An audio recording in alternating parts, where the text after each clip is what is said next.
La Guyane au fil de l'eau. Ici, la pirogue, c'est un peu l'autobus. Prochain arrêt pour ces touristes, le camp Canopé. Pendant 2 jours, ils vont vivre perchés dans les arbres. Pas question de farniente. Pas d'ascenseur. Le séjour sera sportif. Ce camp, créé il y a une vingtaine d'années, est unique en Guyane. Il offre une plongée dans la canopée. Lui, c'est Victor Letterolt. Cet étudiant est venu vivre l'aventure. Et Victor, vous étiez à fond là? Ouais, un petit peu, ouais. J'ai un peu le vertige, donc c'était pas mal, ouais. Tous devront repousser leurs limites. Objectif, grimper à 42 mètres. Tu veux aller trop vite, lève les jambes, monte la poignée. Toi, voilà, coordonné. C'est bien. Ouais, encore.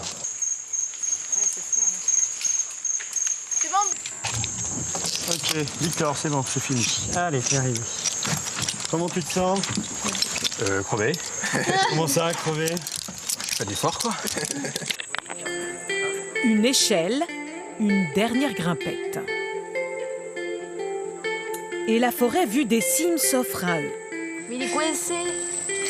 Mais non, il se tient. Non, il se tient. Dans les arbres centenaires, un paresseux qu'ils peuvent espionner sans l'effrayer.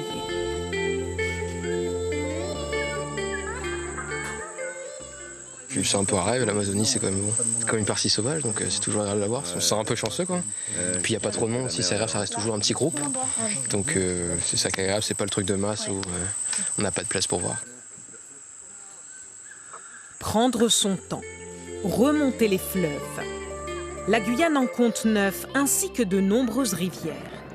Celle de l'Oyac mène à Favard, le village amérindien où vit Francky Johan le guérisseur.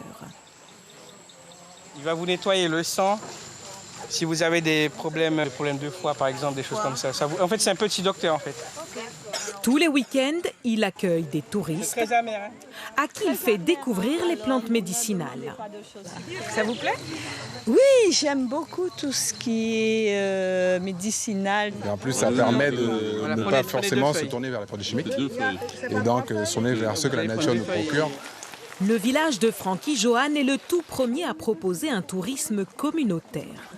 Les habitants gèrent eux-mêmes les activités proposées. Les bénéfices leur reviennent directement, comme ici la vente de bijoux. C'est plus authentique, c'est pas made in China. Comme beaucoup de villages amérindiens, Favard est isolé. Les plus jeunes arrêtent très tôt l'école. Sans formation, sans emploi, Vanessa Sebeloué et sa sœur gagnent un peu d'argent avec la vente des bijoux qu'elle fabrique. C'est pas parce qu'on ne peut pas travailler qu'on ne peut pas vivre notre vie aussi. Donc avec les perles, on gagne aussi notre vie. Et de gagner sa vie, ça fait quoi? Et ça fait du bien. On garde aussi notre dignité. C'est facile à faire.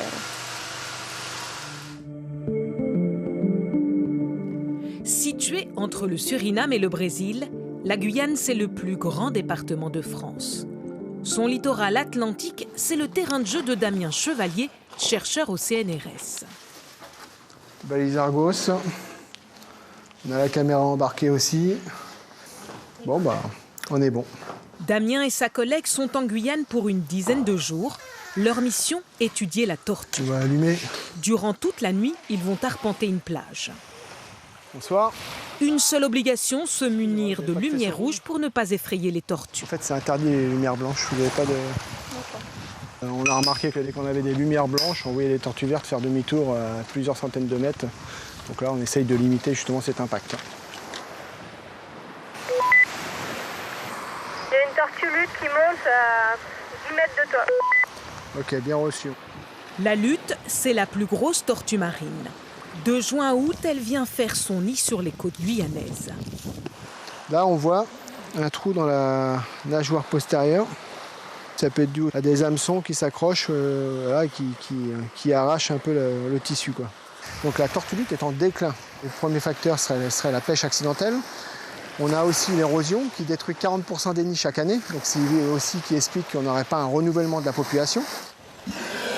Les deux chercheurs vont tenter de mieux connaître l'espèce 118. pour enrayer son déclin. À 300 km de là, au large de Cayenne, cette équipe d'ornithologues fait cap vers une île unique dans la région. Seul habitant, des dizaines de milliers d'oiseaux marins. Suivez l'info sur Guyana Première, télé, radio et internet.